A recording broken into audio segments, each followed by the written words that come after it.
Late last year, Fight Week, UFC 219, the news broke by Nate Marquardt himself that he was going to retire from MMA. An illustrious career, of course, a longtime UFC title contender, a former Strikeforce champion, fought in Pancrase. I mean, one of the true pioneers of this sport. Debuted back in April of 1999. He last fought in November of 2017. That's a heck of a lot of fights, 35, 19, and 2 overall. A great career for Nate Marquardt. Wanted to say goodbye to him and talk about why he's retiring now. He's kind enough to be joining us on the phone. Nate, are you there? Yeah, how's it going on, Ariel? Hey, Nate, great to talk to you, and congratulations once again on a great career. Why did you decide to retire now? Oh, thanks, man. Yeah, I just believe it was time. It was something I've been contemplating for a little while, and ever since I became Christian in 2013, I've wanted to do missions, and I started seminary this last fall.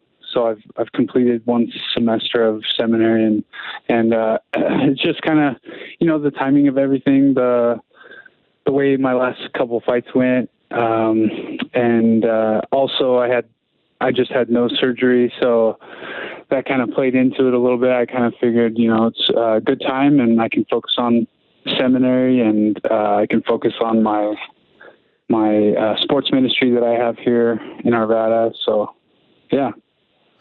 Forgive my ignorance, Nate. What is a seminary? So it's basically a master's level college that I'm going to for, like pastors will go there to learn theology and preaching skills, and missionaries go to learn about, techniques to spread the gospel of Jesus Christ. And I'm actually currently, I've been in the application process for an organization called the International Missions Board. And so right now, that was one of the prerequisites, was that I complete 20 hours of theological studies. Wow. And so I don't have an undergrad either, but I'm actually able to get, because every accredited college offers a master's by exception. So as long as you are able to keep your grade above a GPA, your GPA is over 3.2, you can apply for a master's by exception. So as long as I get that degree, then I'll be able to be hired by the International Missions Board and become a missionary. So, who introduced you to Christianity? Like, you said you became a Christian a few years back. How did you get so involved in it? Why has it connected with you so much and so well?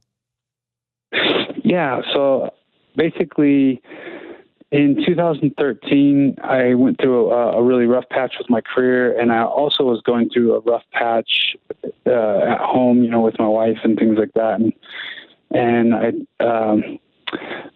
I was raised as a Christian, but I never really fully committed, surrendered my life to God. And so through all those trials that I went through, I kind of realized that I actually wasn't serving or worshiping God. I was actually just serving myself, and I had a false idol which was tied up in my career and things like that. So basically I committed my life to Him at that point, and that's actually when I truly became a Christian. I guess it was in the Bible, Jesus talks about being born again, and that's what happened to me. I was plagued with anger, lust issues, and idolatry, and in a moment of time after when I surrendered my life to Him, basically He changed my heart and took all that anger and lust out of my heart, and I was able to,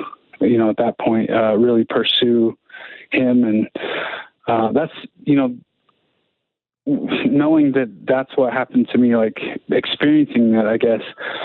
And knowing that Christianity is true, that's why I want to devote my life to it, because I want people to know that there's salvation in Jesus Christ and Jesus Christ alone. Did you feel like your occupation, being an MMA fighter, was in conflict with those beliefs, with being a Christian? When I first got saved, I struggled with that a little bit, but actually I didn't struggle with it too long, just reading through the Bible. It's really, it's not in conflict in the way of like, I was an athlete, and mixed martial arts is a sport. And just like any sport, combat sport, but it's kind of a neutral thing. So there definitely are people who see it as a contradiction, but to me, it's a sport and it's fun. And actually, it's been a great tool for me to spread the gospel of Jesus. So basically, I started a sports ministry mid last year, and so now I teach kids jiu-jitsu. I teach adults jiu-jitsu for free, and just so I have a chance to tell them about Jesus and about his death on the cross and the salvation through him. When you last fought in November, fight against Cesar Vergara, did you know that would, like, after the fight, did you know, or maybe even going into it, did you know that it would be your last fight? No, I guess, with my last 3 fights, and especially my last 2, I really, I felt I won the fights, and I just thought it was kind of strange that I had 3 in a row like that that were close decisions and just didn't go my way. And I really felt with the Belfort fight and even Ferreira that I won 2 of the 3 rounds, and so I guess if I would have won that fight, I probably would just continue fighting and going to seminary. But the fact that it happened that way, I kind of feel like God's calling me in that direction, so I'm able to commit all my time to doing seminary and my sports ministry. And so yeah, I guess, and the fact that I was told to get a CAT scan on my head after the fight because they saw a little swelling. And so, I mean, my nose has been broken multiple times in the past years. And so I knew it was broken, but it wasn't anything big for me. So they told me I had to go to see the ENT, and the doctor was really, telling me that it was important that I need to get my nose fixed. And so it was kind of just all those things, just the culmination of them made me realize that it was time. So you wrote a letter saying goodbye. How difficult was it to write that letter, considering you've been a pro MMA fighter for almost 20 years now, and to actually come to the realization okay, this chapter of my life is over, I'm moving on? How hard was that? Yeah, it's kind of funny, but I was talking to my wife about it, and I wrote a letter, and she kind of read it, and she was like, I don't know, she was telling me that I need to put more emotion and put more heart into the letter. So I kind of rewrote it, and that's what you guys read. Okay. And it's, I guess, for me, it's not that big a deal, really. I mean, I don't feel any different. I don't,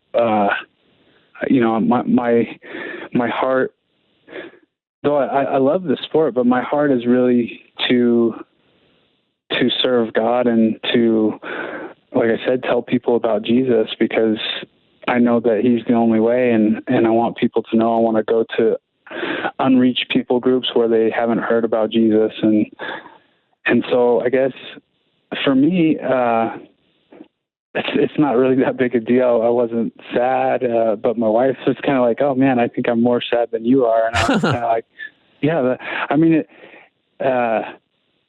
it's kind of a good feeling, actually. It's kind of strange, but I do love the sport, but at the same time, I'm really happy that God has put me in this direction so I can do what I truly want to do.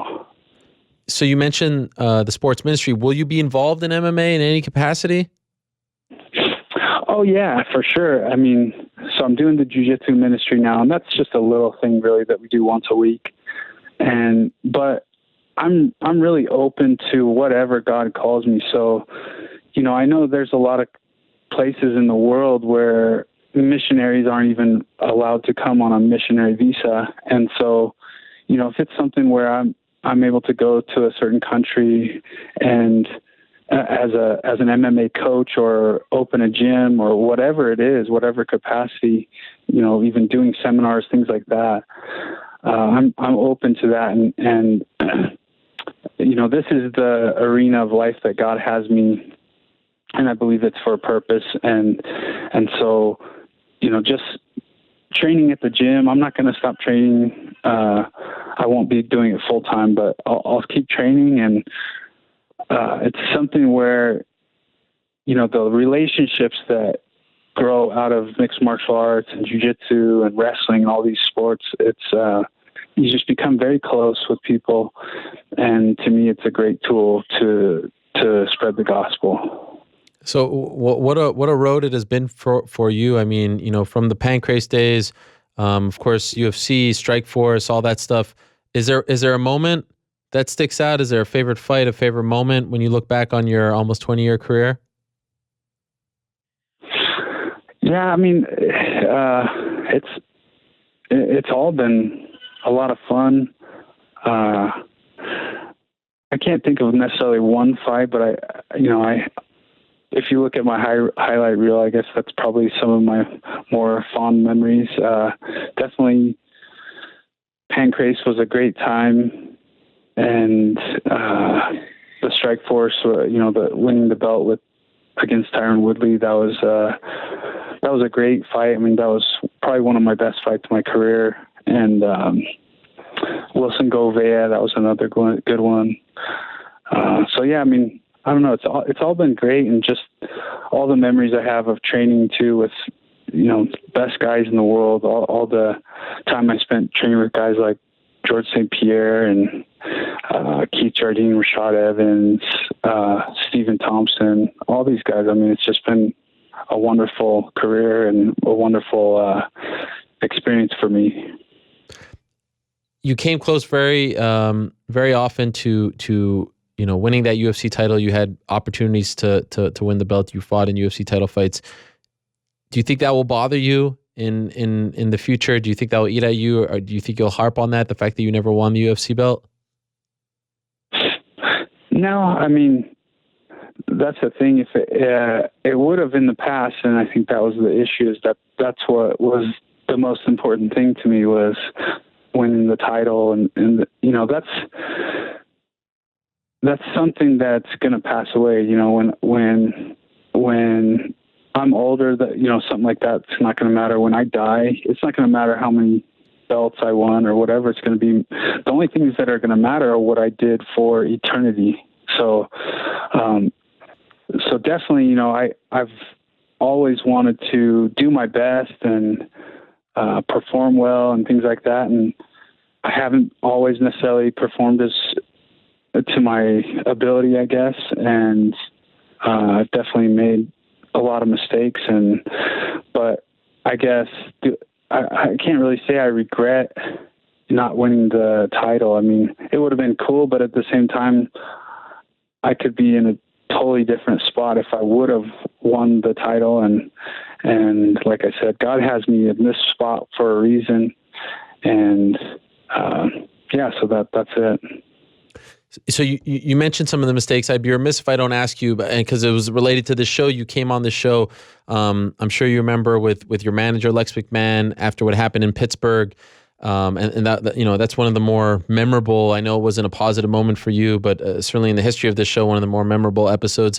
Like you talk about like regrets and mistakes. Would that be at the top of the list? Like just all that whole situation and what happened afterwards, is that at the top of the list of things that, you kind of wish didn't happen? Well, I definitely, the funny thing is that, I took a lot of blame in that situation. That actually, I kind of did it for political reasons, but, I kind of had bad counsel in my ear. I'm not talking about Lex, but I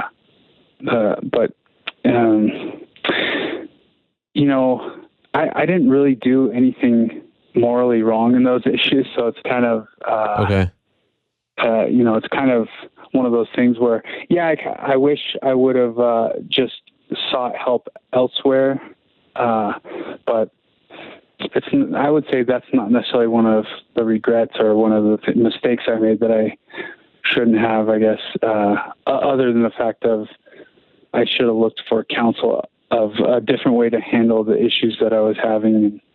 But, like the mistakes I've made, I was talking more in the fights where it's like, well, I could have fought a certain way, overcorrecting one fight. I'm too cautious the next fight. I'm too overly aggressive or vice versa. So,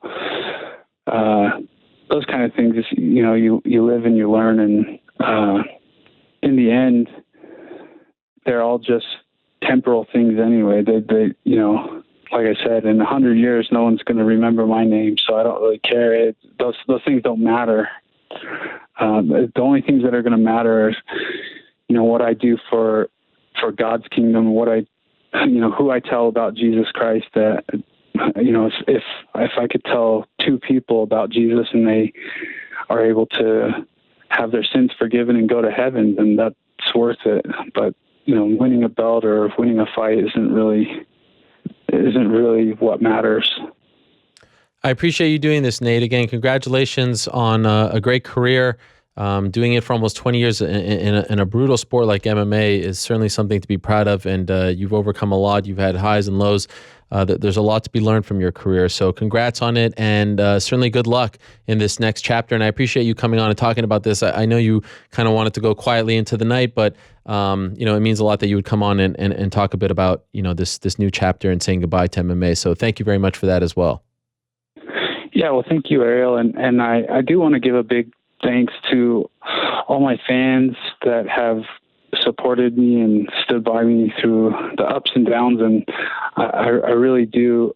I read, especially recently, I've read a lot of the comments and stuff, and people are just very gracious to me.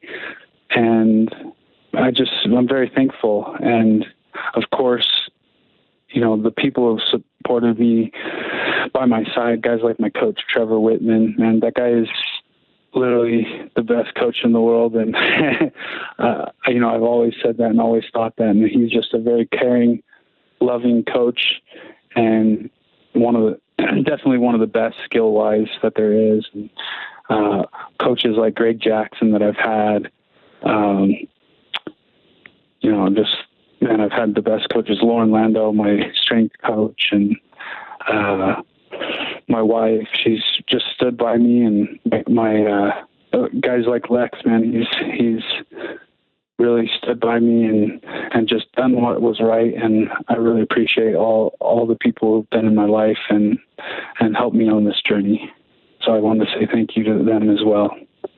Thank you to you as well. Thank you very much, and we'll talk to you soon, and best of luck to you in this new chapter, Nate.